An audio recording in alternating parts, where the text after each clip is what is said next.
बिस्मिल्लाहिर्रहमानिर्रहीम। अस्सलाम वालेकुम नाज़रीन, मैं हूँ साक़िब बशीर। इस वक्त इस्लामाबाद हाई कोर्ट में मौजूद हैं और आज हम बात करेंगे जस्टिस बाबर सत्तार का एक दबंग फ़ैसला और एक बड़ी कार्रवाई शुरू की है जस्टिस बाबर सत्तार ने। और ये कार्रवाई शुरू हुई है डीसी इस्लामाबाद, एसएसपी ऑपरेशंस और उसके अलावा एसपी और एसएचओ के ख़िलाफ़। ये कार्रवाई शुरू क्यों हुई है और तौहीन अदालत की कार्रवाई और इसके पीछे मुहर्रकात क्या थे, शहरयार अफरीदी के केस में कौन सी गलती थी जो डीसी इस्लामाबाद और दीगर पुलिस जो हुकाम हैं, अफसरान हैं, उनके गले पड़ गई। आज का ये दबंग फ़ैसला, मेरा ये ख्याल है कि इसके असरात ये छोड़ेगा और जो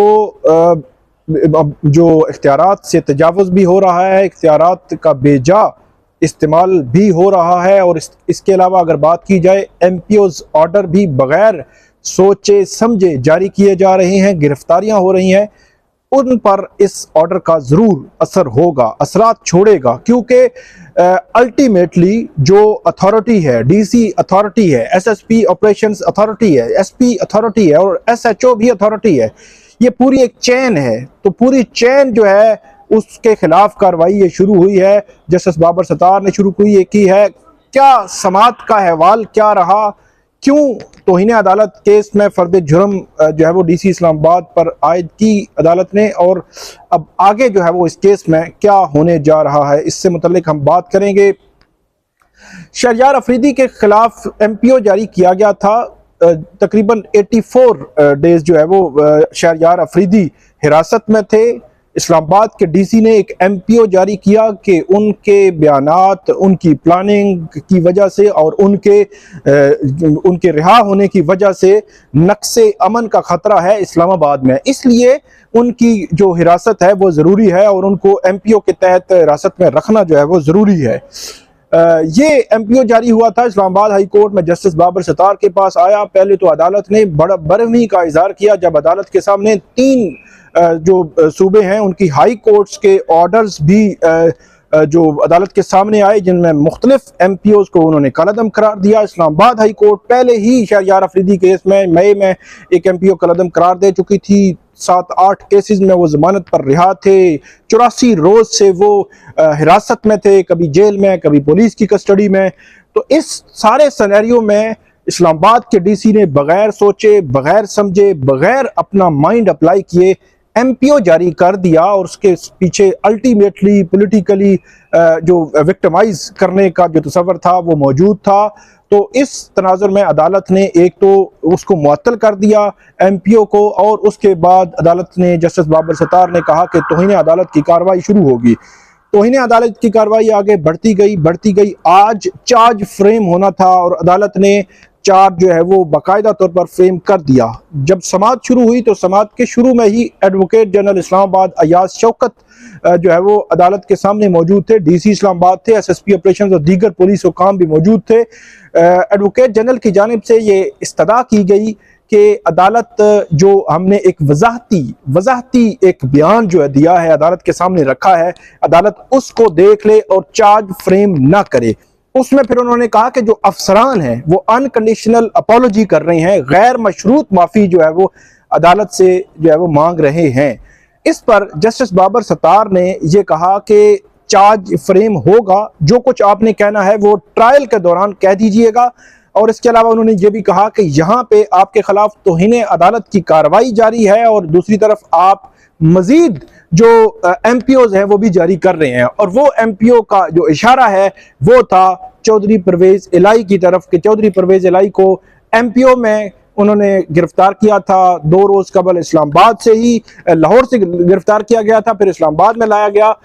तो वो एमपीओ जो परवेज इलाई के खिलाफ जारी हुआ था और जो शहरयार अफरीदी के खिलाफ जारी हुआ था, इससे मुतल्लिक पिछली वीडियोस में मैं आपको बता चुका हूं कि इन दोनों एमपीओज में कोई फर्क नहीं। उसकी वजह यह है कि तकरीबन 2.5 माह से शहरयार अफरीदी जो है वो 84 रोज से, और जो चौधरी परवेज इलाही हैं वो जून के फर्स्ट वीक से जो है वो कस्टडी में है किसी न किसी सूरत में।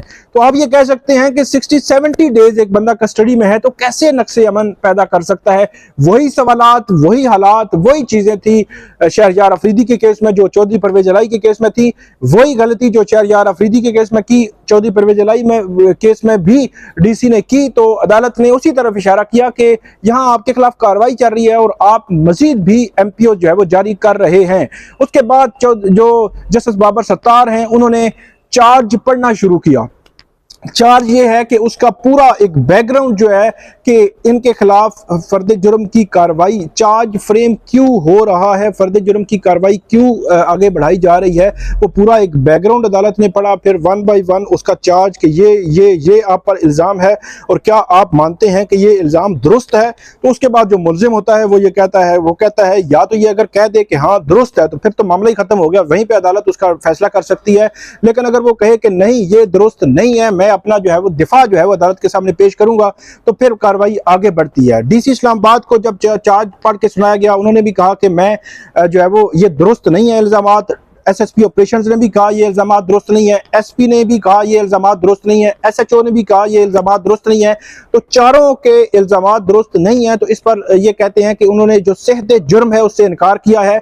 अब अदालत इस पर ट्रायल चलाएगी। जस्टिस बाबर सत्तार की जो अदालत है वो ट्रायल चलाएगी और इस्लामाबाद बार एसोसिएशन के जो सदर हैं, सीनियर वकील हैं कैसर इमाम, उनको बाकायदा तौर पर इस केस में प्रोसिक्यूटर जो है वो मुकर्रर कर दिया गया है। अब जो स्टेटमेंट्स रिकॉर्ड होंगी ऑन ओथ, डीसी की स्टेटमेंट रिकॉर्ड होगी, एसएसपी ऑपरेशन की स्टेटमेंट रिकॉर्ड होगी, एसएचओ और एसपी की स्टेटमेंट ऑन ओथ हल्फिया जो स्टेटमेंट्स रिकॉर्ड होंगी, और वो उस स्टेटमेंट्स रिकॉर्ड होने के बाद अब मजीद जो है वो उनको दिफा का मौका दिया जाएगा, प्रोसिक्यूटर भी मौजूद होगा और ये कार्रवाई जो है वो आगे बढ़ेगी। अगर मैं रिसेंट पास्ट की बात करूं तो ये इंतहाई अहम नोयत की तौहीन अदालत की कार्रवाई है जो इस्लामाबाद की इंतजामिया और इस्लामाबाद की पुलिस के खिलाफ जो है वो शुरू हो चुकी है। रिसेंट पास्ट में अगर हम देखें तो 3-4 माह में ऐसा कुछ हुआ जिसकी मिसाल भी नहीं मिलती कि पुलिस हो या इंतजामिया हो, बेदरेग जो इख्तियारात हैं उनका इस्तेमाल किया गया और कोई उनको रोकने वाला भी नहीं था।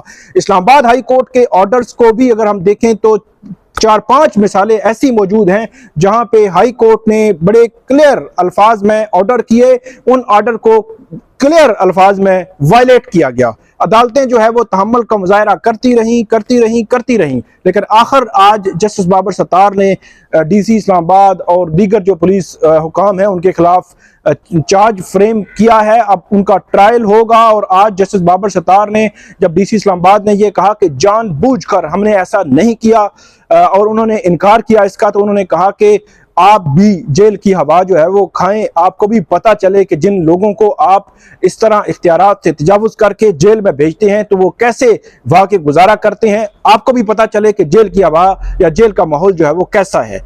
तो ये थी आज की प्रोसीडिंग इस्लामाबाद हाई कोर्ट में, जस्टिस बाबर सत्तार की कोर्ट में, और बड़ा फैसला, बड़ा ट्रायल जो है वो अब शुरू होने जा रहा है।